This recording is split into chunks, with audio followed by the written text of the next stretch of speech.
एक नचनिया बजनिया जिसने अखिलेश यादव के सबसे बड़े गढ़ आजमगढ़ में जीत का झंडा गाड़ दिया है। हम नचनिया बजनिया इसीलिए बोल रहे हैं क्योंकि समाजवादी पार्टी के तमाम नेता पूरे चुनाव में आजमगढ़ में घूम घूम कर कहते रहे कि एक नचनिया क्या ही नेता बनेगा। और यहां पर ध्यान दीजिएगा कि इसी नचनिया के भरोसे नेता लोग अपनी रैलियों में भीड़ इकट्ठा करते हैं।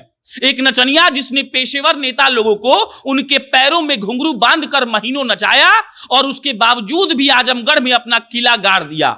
निरहुआ ने वाकई में आजमगढ़ में जो काम किया है वो आने वाले कई सालों तक समाजवादी पार्टी के लिए किसी बुरे सपने जैसा होगा। और जिन लोगों को लगता था कि नेता बनने के लिए किसी राजनीतिक विरासत का होना जरूरी है, वो लोग रोज रात को सोने से पहले एक बार विचार करें कि निरहुआ के पास कौन सी राजनीतिक विरासत थी। जिनको लगता था कि यादव मतदाता किसी एक पार्टी का गुलाम हो गया है, वो एक बार फिर से विचार करें कि यादव मतदाता क्या सोच रहा है। विशेषज्ञ कहते हैं कि आजमगढ़ में भारतीय जनता पार्टी नहीं जीती, बल्कि दिनेश लाल यादव निरहुआ जीते हैं। और निरहुआ का भोजपुरिया समाज जीता है क्योंकि भोजपुरी के दर्जनों सितारे आजमगढ़ में महीनों में से अपना पसीना बहा रहे थे और ये जीत उन्हीं सितारों की है। अब नमस्कार, मेरा नाम प्रशांत राय है। ये वीडियो नेटिव क्लैब द्वारा प्रायोजित है। यह बिहार का एक ऐसा स्टार्टअप है जो बिहार की सभी खास चीजों को भारत भर में पहुंचाता है।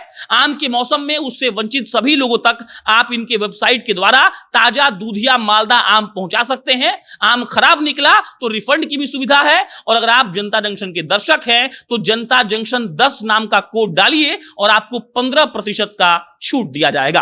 अब आप लौट आइए दिनेश लाल यादव पर।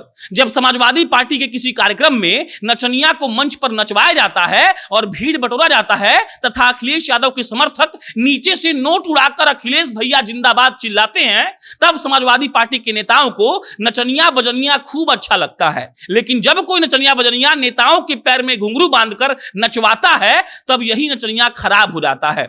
श्रीमान, आप लोगों का वोट यदि पाएंगे, केहू जवन किया नहीं करके दिखाएंगे, इस नौटंकी वाले गाने पर निरहुआ जब नाच रहे थे तब कहां किसी ने सोचा होगा कि आज मंच पर नाचने वाला निरहुआ कभी समाजवादी पार्टी के घर में जाकर उनके नेताओं से नाच करवाएगा और महीने भर नचाने के बाद भी चैन से रात को सोने नहीं देगा।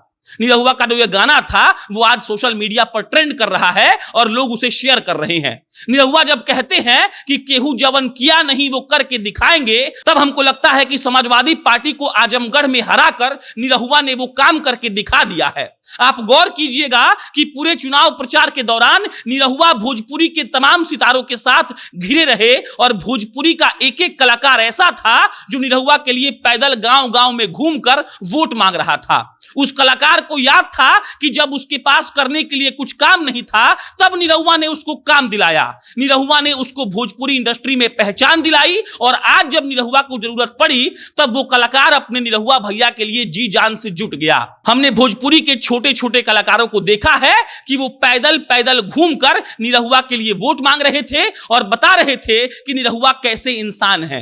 आजमगढ़ की राजनीति को ज्यादा करीब से देखने वाले कहते हैं कि ये जीत भारतीय जनता पार्टी की नहीं है, बल्कि निरहुआ ने जो हिम्मत दिखाई, आजमगढ़ की जीत उसी हिम्मत की जीत है।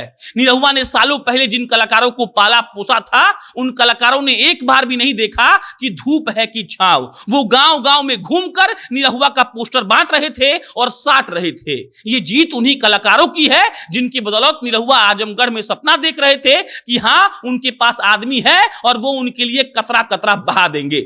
आजमगढ़ का सामाजिक समीकरण ही ऐसा है कि वहां पर समाजवादी पार्टी को टक्कर दे पाना मुश्किल है और ऊपर से उम्मीदवार निरहुआ थे जिनको राजनीति का कोई अनुभव नहीं था। लेकिन ढोलक और डफली बजाने वालों के दम पर निरहुआ ने यह साबित कर दिया कि अपने दम पर कोई नचनिया भी बड़े बड़े राजनीतिक घरानों से ताल्लुक रखने वाले नेताओं को उल्टा पांव भागने पर मजबूर कर सकता है।